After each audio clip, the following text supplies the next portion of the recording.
Good morning. Welcome to the Woodward Fire press briefing. Today is Tuesday, August 25th. My name is Mary Rasmussen, and I'm the Public Information Officer for Northern Rockies Team 2. I know that there's a lot of interest out there because of the fire activity that went on yesterday afternoon and the new evacuations, so we're going to get right into the briefing this morning. Today we have Brandon Chakowski, the Operations Section Chief for Northern Rockies Team 2. We'll hear from Breton Schneider, and we'll also hear from Jason Weber. So I'll hand it over to Brandon Chakowski.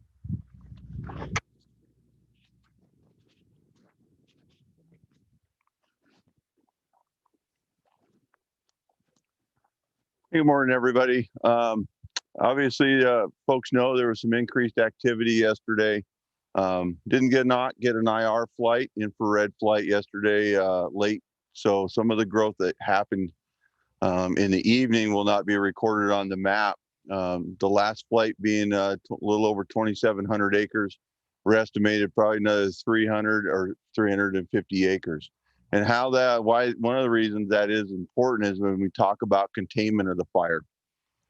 We've been leaving currently the containment of the fire at only 5%. And what that means is that 5% is exactly the area that we feel very comfortable with. And as the fire is wanting to be pushing out in multiple areas, especially over here on the north side of the fire, we do have some containment lines in there, but we're not comfortable with those, being able to walk away with those. So that's why we're not adding any containment right now. And also the incident continues to grow. And so right now we can't add any more due to the growth of the acreage, growth of the perimeter, and some of our control lines at the areas that we can truly not walk away from. Update.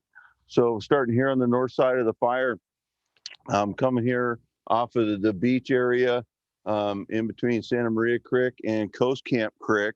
We got this area in this ridge line we've been working for several days with some dozers and equipment and hand crews.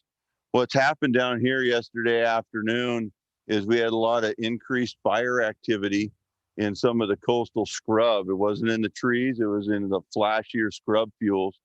And what that causes us to do is really evaluate if we're going to be able to catch this piece down here. So like the day before, we weren't able to commit any dozers down in there in the afternoon due to the safety of the firefighters.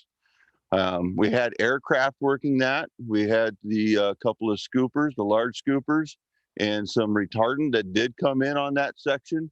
But some of that fuels down there is 6 to 7 feet tall, and the water and the retardant was not penetrating all the way to the ground, and the fire was still able to creep underneath and get through the retardant and water line. So very thick fuels down there. As we move back around, we were pretty successful up here at the top where Sky Trail and Z Trail come together. The fire did come up and bump that and did go over Sky Trail a little bit, about 2 acres worth of area up there. That was picked up with scoopers and a hotshot crew, and feels very successful all the way into last night with night shift, that it actually did hold up there, especially when the marine layer came in. Vast majority of this piece up through here from H1 all the way down here into the start of Meadow Trail was still holding from operations done the last couple days.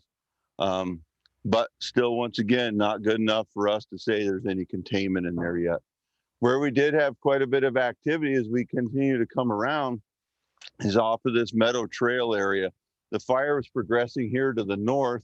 The larger smoke column yesterday afternoon, late afternoon around 3 o'clock, did cause it came up pretty high and caused spots between Wittenberg Trail and Meadow Trail.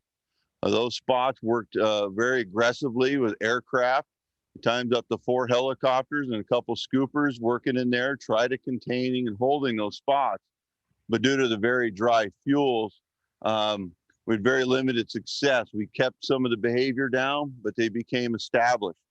This morning's activity, we did have some fire come down a couple of these drainages, still south of Wittenberg Trail and still north of Bear Valley, but within 100 yards, it's 300 feet. So they did progress down in those drier, heavier fuels. Okay. The bottom end coming down through here and the rest of the fires, we come down to another large problem area that we've been having a lot of success in, is coming off the coast up into what we have as Division Whiskey and those scrub fuels with direct hand line with aerial support and hand crews is holding very well, and feel very good right now about this down here. We still have folks in there to make sure as the afternoon winds come up that this is still secure and helps create still another anchor point for us over here on this side. Today's operations, we'll shift around a little bit as we look at things. We're still engaged in our structure protection.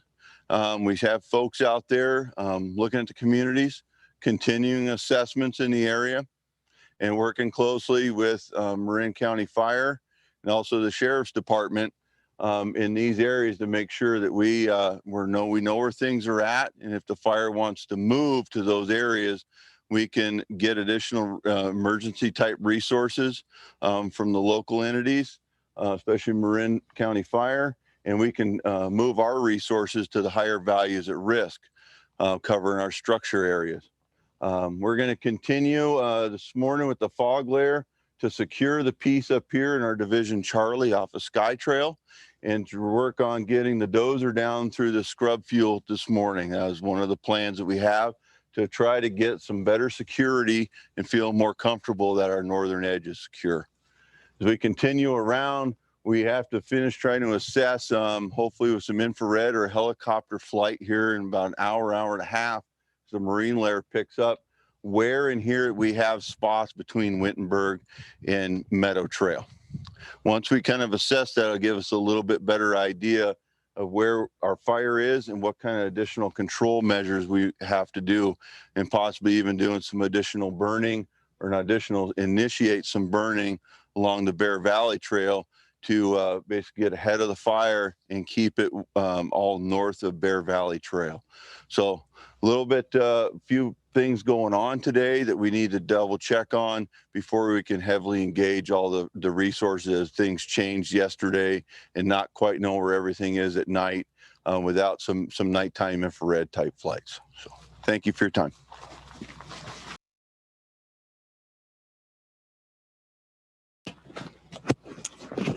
Breton?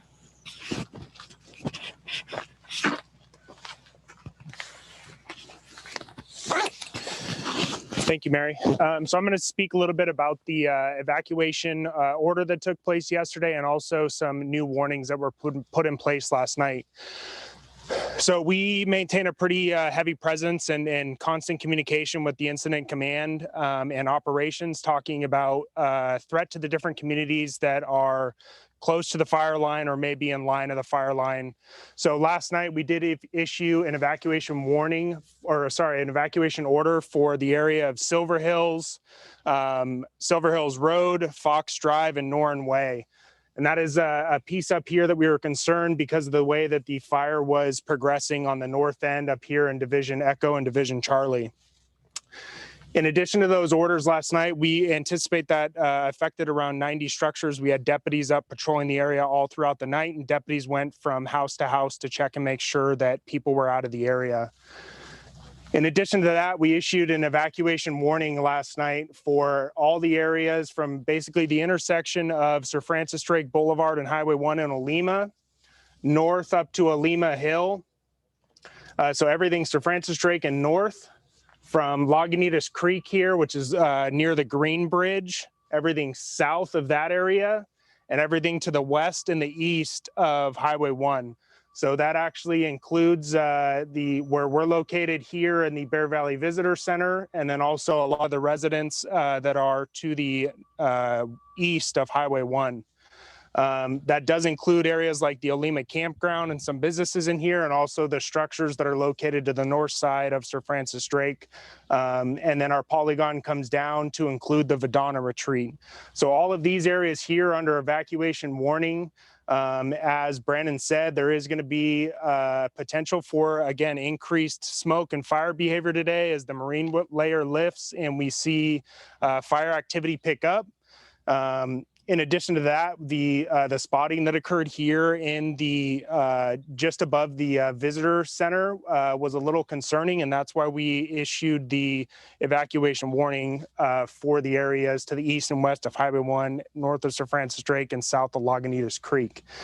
So as Brandon said, there's a potential for some firing operations to occur.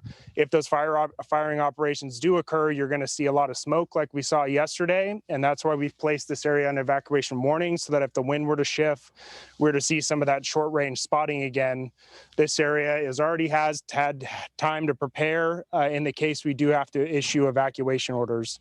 And with that, I'll turn it over to Chief Weber.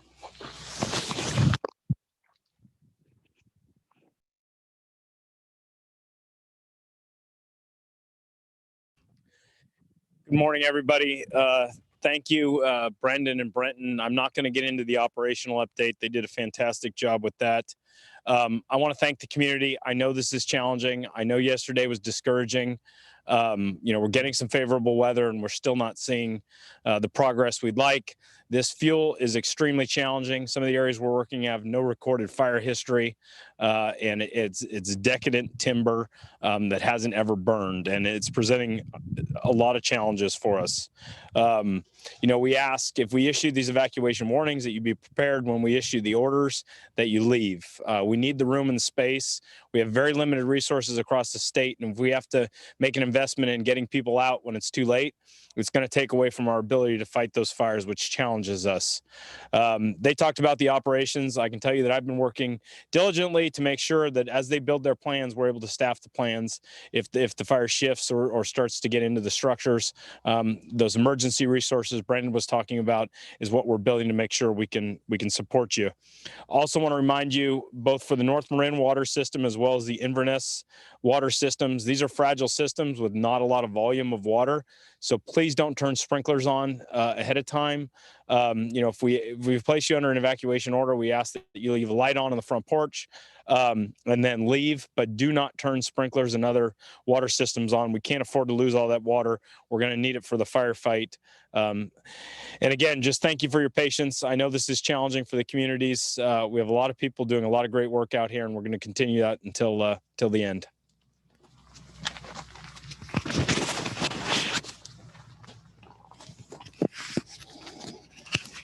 Okay, thank you. I just wanted to end with some statistics and clarification on containment.